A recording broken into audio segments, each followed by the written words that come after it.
When I was a kid growing up in the 60s and 70s in New York City, one book reigned supreme among the mommies as far as cooking went, and that was this one, Julia Child's Mastering the Art of French Cooking.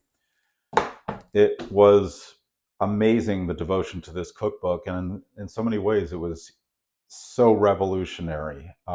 It covered pretty fancy cooking for its time, and it did so in a way that showed technique, not just a list of recipes.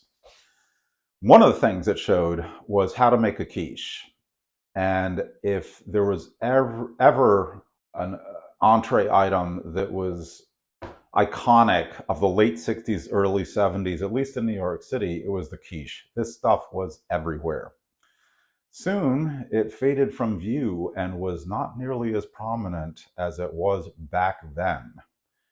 And in this episode, we're not only going to make a quiche, but we're going to discuss a little bit about why I think that happened. So stay tuned. Thanks again for joining me here on Rupert Cooks. And we will be making a Leek and Roquefort cheese quiche today. You can use any of the blue cheese family if you would like, or if you can't find Roquefort cheese, just regular blue cheese is fine, whatever. You do want something that's in that realm because you want a little bit of that nasty blue cheese taste. So that's one thing that you will need for this recipe. The only other thing that you need that I think is truly essential is you will need either a tart pan or a cake ring that is 2 inches deep. And why this is, I'm going to get into a little bit later. But it is essential that you use something that's kind of deep like this. This is a tart pan with a removable bottom. This is simply a cake ring with no bottom. You put it on a cookie sheet. And the reason why this depth of 2 inches is important is most tart rings are something like an inch or an inch and a half deep. They're half this high or something like that. And if you use something that shallow, you are going to get essentially an egg pie rather than a custard pie, which is where quiche should really be at. The egg should be a little bit loose and a little bit more custardy rather than tight like an omelet, if that makes it any clearer. So these are one of these is all you will need that's at all specialized. Either one you can order online pretty easily. Weirdly, the deep ones are kind of hard to find in at least my local kitchen store. So at any rate, I think maybe you could try using a 9-inch springform pan, but those are usually something like 3 inches high, so they might be a little bit too deep. But I haven't tried that, but if all else fails, maybe, and just keep your crust at 2 inches. But that's all you're going to need for this. And we're going to get started on the pie dough for this and all the waiting that usually tends to entail, so stay tuned. Okay, so let's get to making the crust. What I have here is two cups of all-purpose flour that I've sifted, and I've divided. I've got 1 cup still left in here, 1 cup in my measuring cup. I've added 1 teaspoon of salt to this. It's in the measuring cup. And in addition, I've got 8 ounces of butter. And what you might notice is that this butter is both chilled and cut into a 1/4 inch dice. This is very important because what we're going to be doing is mixing the butter in with the flour dry, and we need to get that butter thoroughly mixed with the flour. You can't have any little specks of butter. And the reason why that is because if you have little specks of butter, when you go to bake the shell, it's going to leave little holes in the shell because the butter is just going to melt out. Then when we pour our custard in, it's just going to run out those holes. So you need like a custard tight shell. And if you have specks of butter in it that are visible, they will melt out and leave those little holes in there. So what we're going to do is put this flour with the 1 cup of flour with a 1 teaspoon of salt into our KitchenAid mixer with the paddle attachment. Then we're going to be adding the butter to mix it in. Then we're going to be adding the rest of the flour. So let's get going with that. All right, so I've got my mixer. I've got my 1 cup of sifted flour and with the 1 teaspoon of salt in there. I'm going to go on low. And I'm adding my butter a little bit at a time.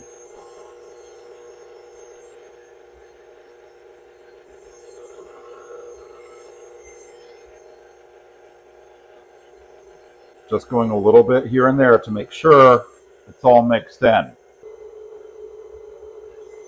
Okay, so this is about what you get. You can see that butter's totally in there.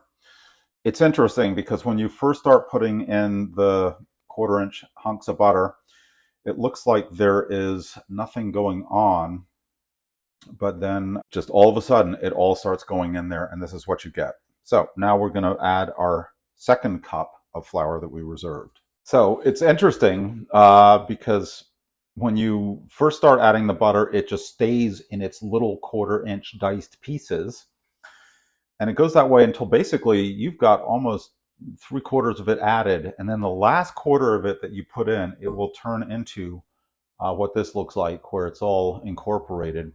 So what we're going to do is put in a remaining 1 cup of flour, mix that until that's incorporated. Then we are going to add a 1/4 cup of ice water until that's incorporated. Okay. And you can see how homogeneous this is.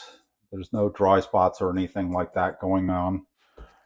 And that homogeneous mixture was achieved by running the mixer for maybe 10 to 15 seconds, stopping it, scraping down the bowl with a spatula, turning everything 10 or 15 minutes again for a total of maybe a minute or a minute and 15 seconds. 4 or 5 times doing that. As I've mentioned before, there is no such thing as a mixer that you will not have to scrape down. And if you're making this kind of dough where you really need a homogeneous nature to the dough, you will have to scrape down a lot. And so yeah, 4 or 5 times within the span of about a minute or so to get it to this point. Now we need to add our 1/4 inch of ice water. The way you make ice water is you measure a 1/4 inch into your cup, then you put in a lot of ice all at once. You want to use a lot of ice so it gets cold very quickly, because you can't have the melting ice, because then you're going to have too much water. You can see how that goes. So we're going to turn this on.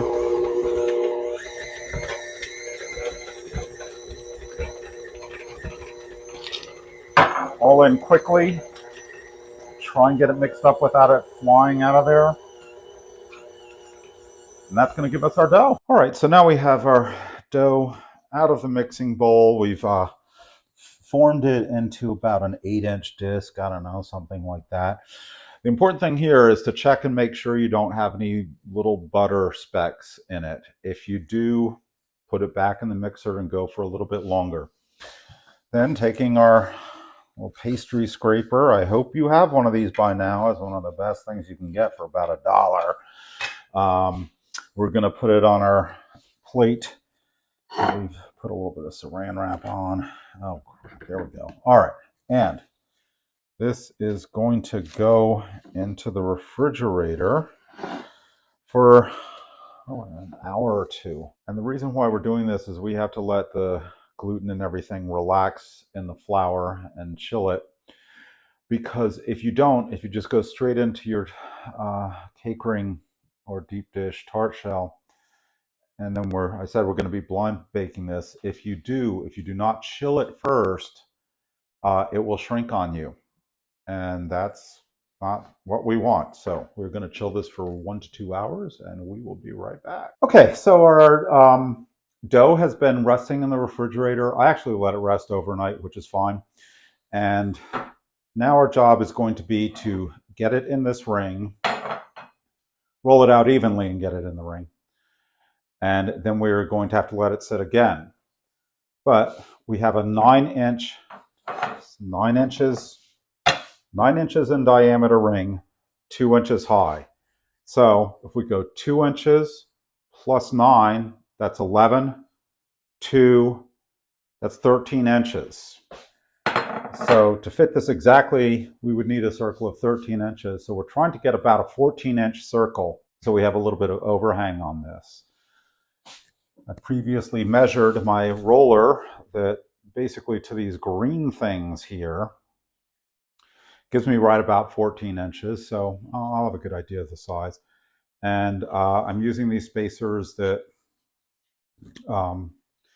this comes with a multitude of spacers, but these get me a nice even 1/4 inch thick sheet of dough.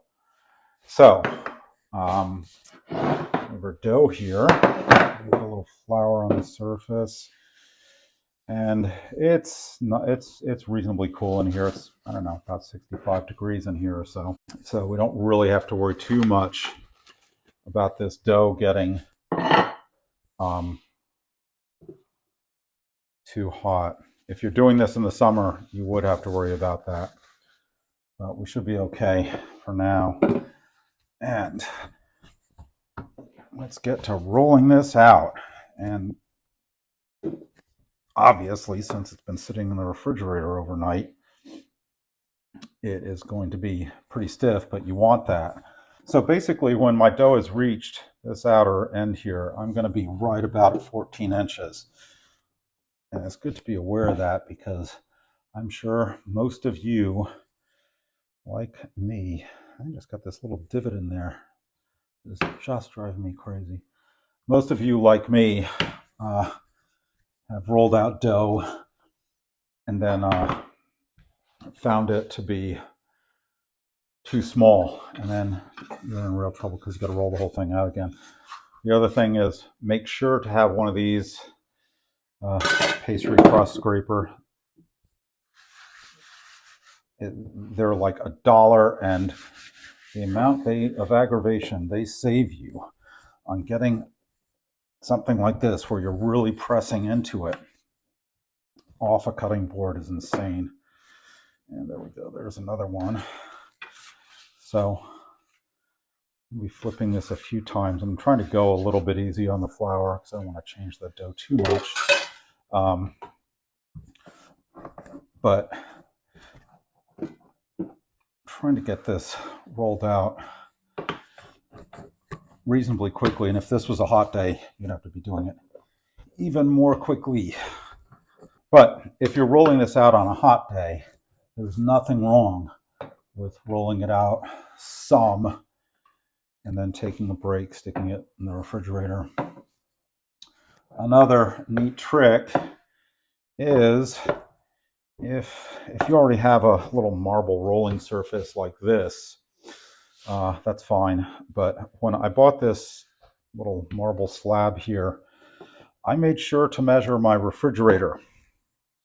The idea being that if I was doing this sort of thing on a warm day, I could take this whole marble piece and stick it in the refrigerator for half an hour before rolling out any dough, and that would help quite a bit.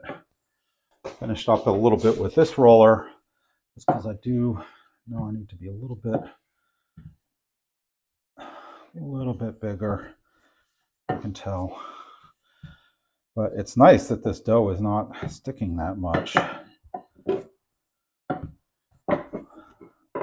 This, obviously, I should have checked this, and was checking beforehand, but you also want to make sure that you're not seeing any distinct pieces of butter in here, because as we went through before, if you can see that, those will melt and you'll have a big leak. Okay, so let's get this into the ring on our cookie sheet and all that sort of thing. All right, so I have my ring on a piece of parchment paper here on a jelly roll pan. And the reason why I'm using a jelly roll pan rather than a cookie sheet is because I want this edge here. And the reason why I want that edge there is because in case the dough springs a leak, all the custard is going to start running out. And unless you have that ridge there, you could be in a little bit of trouble. So I'm going to get this dough all rolled up here and hopefully get it deposited on here relatively neatly. There we go. And just get it kind of centered. This dough is actually pretty easy to work with. It's just difficult to get it sort of smushed down in there evenly. Get in there. What I'm trying to do is sort of push it down in from the sides, as well as helping it along with my hand on the bottom, but I'm trying not to push too much on the bottom, because at the inside corner there is, right around in here, is where you can get into trouble, because if you push it, you're just going to rip the crust. But if you don't push it in there, if you don't get that nice sharp corner with your dough, you have a void. There's nothing supporting the dough. There's just air. And what can happen there is during the baking process, that can really collapse. So you want to make sure to get a nice little, pretty tight square edge there. One trick you can do is you can take a piece of scrap dough and roll it up in a little bit of saran wrap and sort of push it around in there, but I just like to go with my fingers. And so now I'm sort of pushing the dough and forming it up a little bit. So you've obviously got these folds here. You got to kind of even those out as you go along. This is one of those things where prep is everything, like a lot of things in life. Painting a house, whatever. Applying the paint isn't the whole thing. The prep is the whole thing. So that's pretty well pressed in there. And I'm going to do a little trimming. And I'm going to leave some overhang here, just in case, because the overhang, I'm going to come along and kind of hook it over the edge here a little. I'm not going crazy, but just a little. And I'm going to trim some. You'll see a lot of people take the rolling pin and go like this, to cut it all off. I am not doing that because, you see, I almost did that. I almost shifted this whole thing, but I'm not using a tartan. I'm using a ring, so I can't do that. I got to do the whole thing.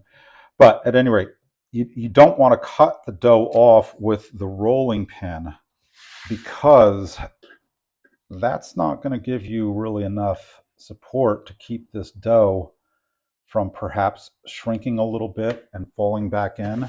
So that's why I'm leaving this overhang here going on, because it's easy enough to trim afterwards. The reason why I don't leave it all on here, the reason why I'm cutting off some, is I want to hold some of this dough in reserve. And the reason why I'm doing that is because we're going to blind bake this, which means we're going to line it, some beans, bake it, take out the lining, bake it again. So I'm going to have two chances to look there as it's baking to see if any holes in this dough have developed. And that is what I'm going to use this extra dough that I've trimmed off for. In case that happens, I'm just going to patch it with that, just spackle it up, because it can very easily happen. And we don't want to lose the whole thing because of that. And if you have any holes at all your filling is going to run out, as I've explained before. So now let's get that one too. That's pretty good. I've got to trim sort of like half an inch overhang. That's good enough. And I think I've got enough here to patch things up. So what I'm going to do now is leave it just like this. I'm not putting in the beans yet, but you can see we've got a nice little setup there on all of this. I hope can we see that? Yeah, that looks pretty nice. And oh gosh, got to check and make sure you have no, but you can see how square I've made that bottom to the sides. That's what I was talking about with trying to have support in there. So what I'm going to do is, believe it or not, I'm putting this in the freezer for about half an hour or so. While I'm doing that, I'm going to preheat my oven. So we'll get this all frozen up, and it's going to come right out of the freezer, right into the oven, and we are going to start our blind baking of the crust. All right, so our dough has been in the freezer for half an hour, and we did that to make sure that the butter has re-solidified. Because again, this entire operation here about not springing a leak with our dough. Even though I know that there's a little bit of a watching a car race thing where it's like, I wonder if there's going to be a big wreck here. So we're going to put some beans in there.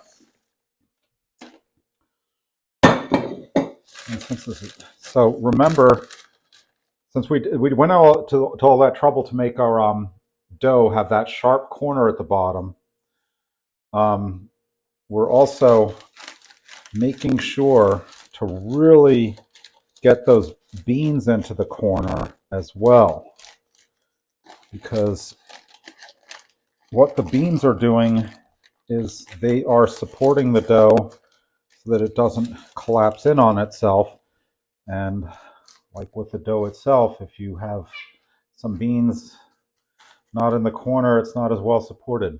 So we have our oven that has been preheating to 375, and we are going to put it in the middle rack for about 25 minutes or so. And then we are going to take it out and remove the beans and do a little bit more. Okay, so we've got, I went about 35 minutes on this, and we've got our pie crust out. And as you can see, oh, crinkle, crinkle.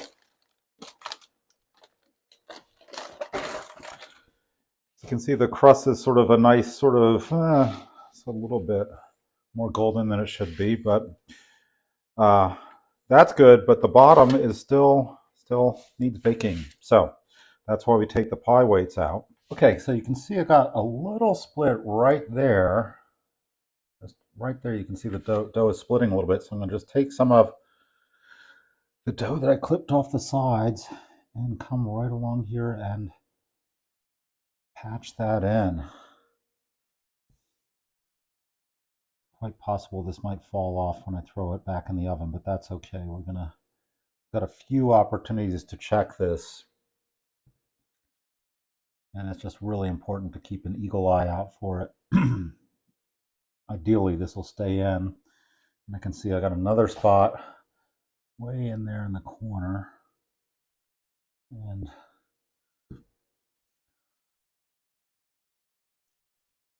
like grade school pottery class here when you were a kid. All right. Oh, there's another little spot.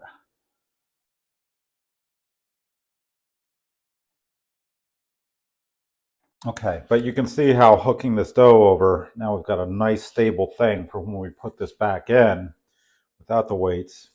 Those sides are going to stay up. So we're going to go in for another 25 minutes or so until the bottom is not soggy, and toast it up a little bit, and probably do some more patching again. Okay, so I actually checked my pie crust at about 15 minutes, and this bottom was browning quite well, as you can see.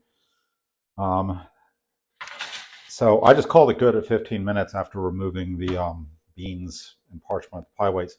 There's also a split here and a split here, but what I want to do is I want to wait until this is cooled, and then again I'm going to go back and spackle with the dough that I have left over. So I'm going to set this aside. Now we're going to deal with our leeks, and a leek is basically like a sort of actually a little bit milder than a scallion, but it's about like a giant scallion. So we want to take off the first inch from the root there, get rid of that. And then these hefty green leaves, we're going to want to get rid of those too. So we're actually kind of getting rid of a lot of the leek. And one thing about leeks is the way that they're grown, they're very prone to getting dirt in them. So you have to wash them off quite well. And you can kind of see there. I mean, you see that? So we're going to wash quite a bit. Yeah, see there's some dirt hiding in there. Yeah, and more in there. So it's just one of those things. And after that, we want to do 1/4-inch slices. Yeah, there we go.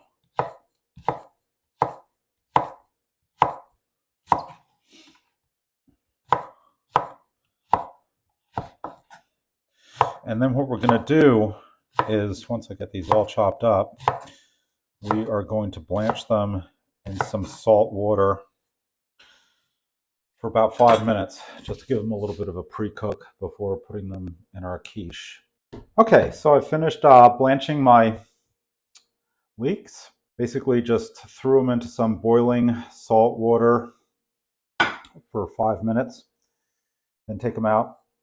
I'm putting them on a cloth here to dry them out so that we don't bring all that water from blanching them into our custard mixture in the quiche. And the reason for that is that's going to change the balance, add too much water, and our custard is not going to set up quite right. So that's why I'm sort of drying them out here on this cloth so that we keep our balance going. In this, I have 2 cups of heavy cream, 2 cups whole milk. And what I'm going to do is put this on the stove, scald it, go into a light, heat it up until a light skin forms, and then cool it down for 15 minutes. And then after that, we will proceed. Okay, and if you can see, there is our light skin just forming. So we're going to count that as scalding, turn off the stove, and wait 15 minutes. Okay, so it's been 15 minutes. Our milk is cooling down a little bit. And I wanted to wait until the last minute so that this pie crust was cooled down. Because as it cools down, it's shrinking a teeny bit, and that's going to open up any little cracks in here. And I need to have that all at the ready because we're going to make our custard thing now. And I'm going to be doing that with the immersion blender. And the reason for that is I'm trying to aerate this a lot because the more air I can churn into it, the fluffier the custard will be. It won't be this big heaviness thing. So I've got 6 eggs here. And I have my scalded milk. And the astute among us will recognize that part of why we let this cool down was why? Well, like with any custard, so that we don't scramble our eggs when we add it in. So I'm going to add it in.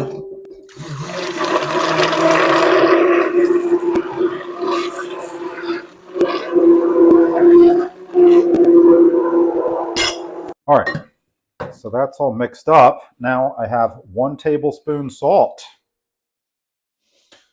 and 1/4 teaspoon nutmeg. Throw that in there and give that a little bit of mix. Okay, so it is now time to assemble things. So I have my leeks. They're all sort of dried out, and I'm going to add half of them. And just sort of sprinkle them around, get a nice even layer down here at the bottom. There we go. And I have 5 ounces of blue cheese. And I'm going to split that in half and just sort of crumble that in. You could really use any cheese you want here. I just sort of wanted a pretty cheesy, kind of nasty cheese thing because I think blue cheese might have been the first thing I saw as a child. I saw it, smelled it, tasted it, at least the first thing I can remember. Where I saw it, smelled it, tasted it, and was like, that is the most disgusting looking, tasting, everything cheese there ever was. It wasn't that I didn't like cheese. I was just like, that stuff is gross. But I guess with age, it came to me, and I kind of like it. So, got that. You can see how nicely aerated that is. Hard to show, but I'm going to pour half of it in. Then follow up. Here of everything, add the rest of the leeks. We're trying to work quickly because obviously our crust is getting sort of, well, moist. So I suppose I could have had this cheese crumbled up a little bit beforehand, but whatever, it's fine. It'll all work out. I got a good feeling about this. And now we'll add the rest of our custard in. And I'm going to use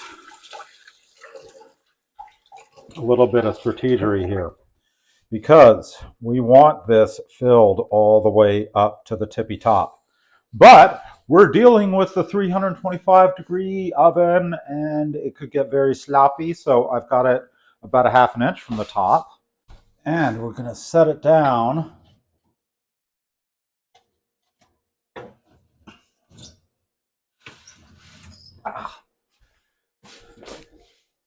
and now we're going to fill it up to the very top.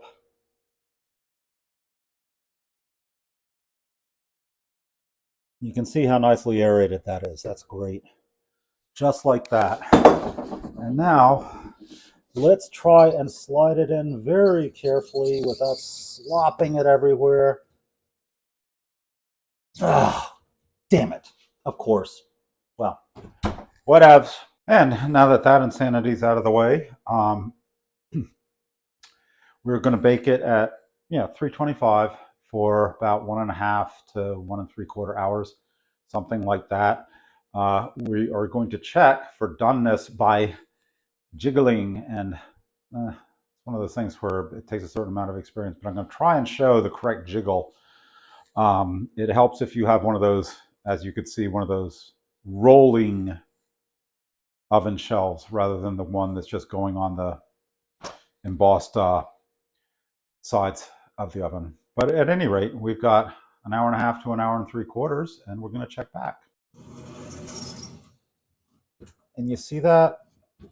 You see how it's jiggling fairly robustly and going back? That's a good sign. And we have a nicely brown top, so I am going to call this done. Okay, so you can see how this is set up, and it's actually risen a little bit higher than the crust. That is due to our aerating. It expanded and it gave us a little bit of a souffle thing. That's probably going to fall a little bit as the quiche cools down. And what we are going to do now is wait for it to cool down a little bit, then put it in the refrigerator overnight. And once it is fully cool, then we will get into trimming this crust off and slicing it up and serving it. So that will happen tomorrow. Okay, it's now the next day. I have no idea why I'm continuing to wear this cramped shirt because we started this 2 days ago, making the dough, then refrigerating it overnight, then making the quiche yesterday, refrigerating that overnight, and now here we are. And I'm still wearing the same shirt just for continuity, but I don't know. So at this point, we're done. It's all chilled. You can see the quiche has sunk a little bit. That's to be expected because we have all that air in it and all that kind of thing. And so finally, we're going to trim off this crust. There's a few ways to do this, but one way I like to do it is just using a serrated knife and just coming right around there and going pretty gently here.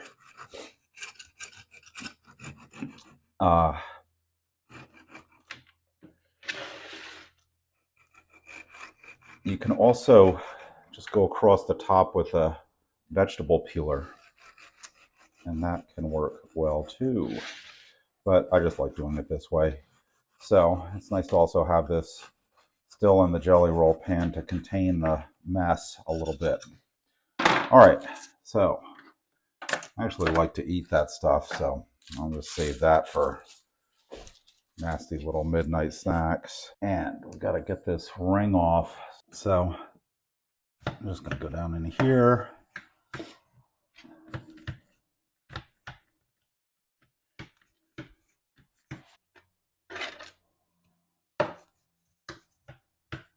It's nice. Our crust really held up quite well. And there we go.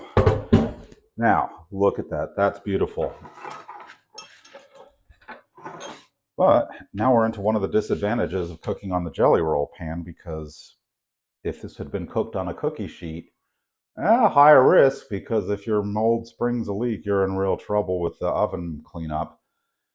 This contains it, but with the cookie sheet, it's much easier to slide this off onto a serving platter. But it kind of doesn't really matter too much with this one, because even though this is cold, you might very well want to serve it warm. In fact, that's like the usual way to do it. But we can't be heating up this whole thing all over again.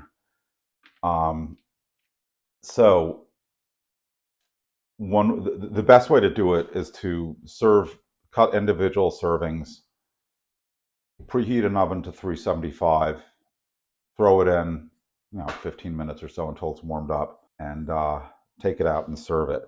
But how do we cut this?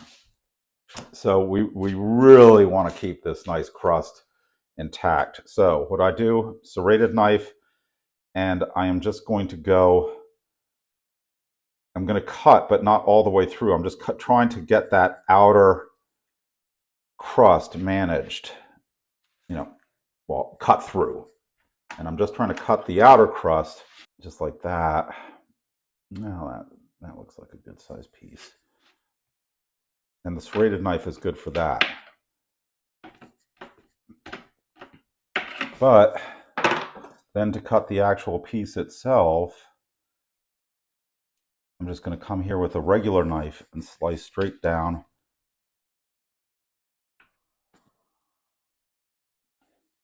Coming through the crust. And let's see.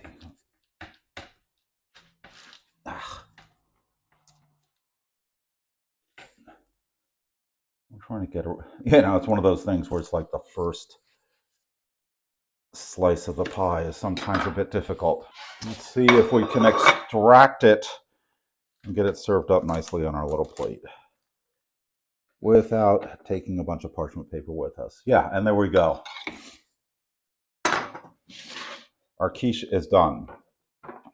So one thing I wanted to show you. Okay, so if you take a good look at the side of that, you can see it's done, but still quite soft. It is not hardened up like like scrambled eggs. It's still quite soft, and it has that nice little sheen on it that really just looks beautiful. I think you can also see at this stage of the game why possibly quiche didn't really make it out of the 70s. It's quite a lot of work to make one. And to make the pie tin, scrambled eggs, cheese and bacon, throw it in and bake it version, which is perfectly fine if you want to do that, is so much easier. This way is so much more difficult, but you get a much nicer end result. And that's why this really didn't make it past the early 80s in America, which is really too bad, because it's a fantastic dish. The way I look at it, and why I am willing to spend this kind of time on this sort of thing, is first of all, I like the craft. And as we have said here repeatedly on Rupert Cooks, cooking is the one craft where you don't have a lot of crap building up. The second thing is cooking and food is affordable luxury. In other words, you have to eat something, and the ingredients in this, I don't know, leeks are more expensive than an onion. Fine, you could substitute an onion for the leeks. Blue cheese, I don't know. I don't think you can really substitute for that here. But 6 eggs, well, eggs are pretty expensive now, but there's nothing really extremely expensive in this. It's all time. But if you take the time, you have a really luxurious product. And that's sort of the way I feel about cooking generally. So again, I think that if you follow the steps, you'll be successful making this. It might take 1 or 2 tries. But again, thank you so much for joining me here on Rupert Cooks. I appreciate you taking the time, especially the length of time this took with me, to explore the wonderful world of quiche. Please like and subscribe. Again, that really helps out, and it just makes me feel this is all worthwhile. Try making your own quiche. I think you'll enjoy it if you really set aside the time and really enjoy the craft of what you are doing. Thanks a lot. I'll see you on the next episode.